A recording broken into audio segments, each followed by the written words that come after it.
It's again an honor to be here, especially because I didn't pass your entrance test. I was just mentioning it sometime back, and yeah, so I just heard the ratio is pretty bad, so not too bad. Yeah, so I'm part of the IBM Watson team, and I specialize in AI solutions. So let me give you a little bit of history how IBM Watson started. And our last CEO took over the office. He went to research and said, "Hey guys, you're thinking there all day, and I'm giving you billions of dollars. Show me 10 cool things that can re-energize the industry."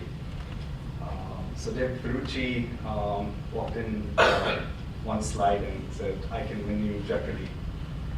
Know about Jeopardy? Jeopardy is this quiz game, and the idea behind the game is there are puzzles, and your knowledge has to be super, and you have to interpret the puzzle and get an answer back. And it's all real time. There's negative marking. I think there was negative marking in your test as well. So you have to be accurate, which is very important. You can't just give an answer, unlike Google. So yeah, we want that. I really suggest, it was about 7 years back, right? It's on YouTube. I suggest you see that. And the science behind it was we made the computer read the whole Wikipedia. Just gave the Wikipedia crawl and read it, and now you can ask me any question and I can answer with 97% accuracy, something like that. So we did that, and then we were like, okay, what do we do with it?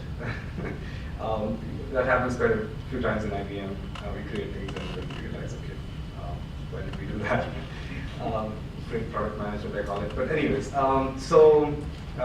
then the hospital said I am having challenges with my neurosurgeons or surgeons, cancer surgeons. And there's this skill gap, and my surgeons are reading most of the time rather than performing surgery. They say, I can't do this surgery because I'm reading. And I could directly correlate to it because one of my cousins, the star of the family, is a neurosurgeon, a renowned neurosurgeon. And on the day of his wedding, Indian weddings, he gets up and the tub, right, almost like that, he gets up, reads a big book and reads it for 2 hours, and he draws these 4 cryptic lines. He sort of summarizes what he read. Star of the family, anyways. And I could then directly correlate. He always read, right? The reason I liked mathematics was because I could read a little bit and do more. And in biology, it was like read. So, could never become a doctor. Anyway, so that was a direct fit.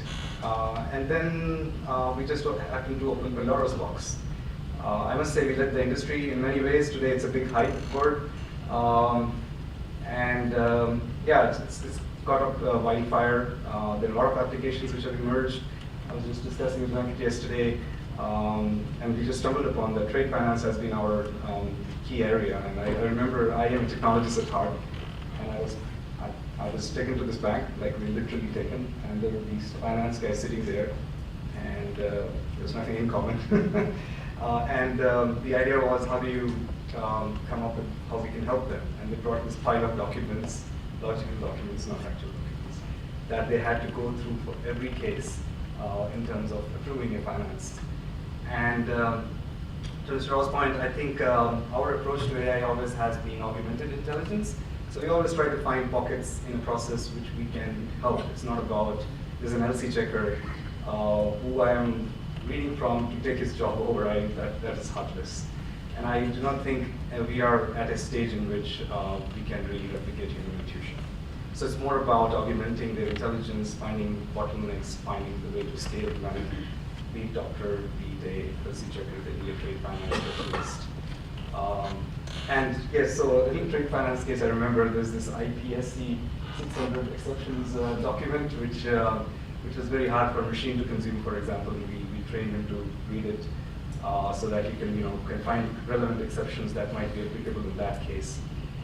So yes, very cool scenarios there. We have in the commodities. I heard in the commodities business, we think we'll reach a stage in which the supply-demand network for key commodities, probably not oil, but agri-commodities, may not be a mystery. So to the point, we can watch the whole Earth in almost every day, and depending on the shades of green, we can predict the agri output of key commodities without human looking at the pictures or doing anything with intelligence.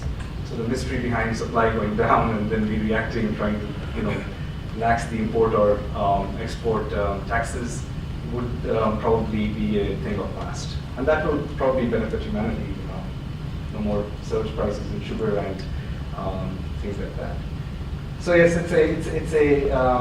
but yes, to Mr. Ross' point, I think we need to, it's a dual-edged sword like anything else. I think we need to put some amount of regulation in the way it will probably affect the job market. If it is all very capitalistic, I think it will be probably a very big disruptor, which may not always help the overall humanity in its goals. And we have an IBM ethical department which really focuses just on this subject as to how to ensure that this is not going in the wrong hands in terms of how the applications are. So very excited about the future, very interested to hear your perspectives, your problems, and where we can apply the technology. The technology at the end has to serve humanity, not the other way. Yeah, so we work with that goal. Thanks again for having me here.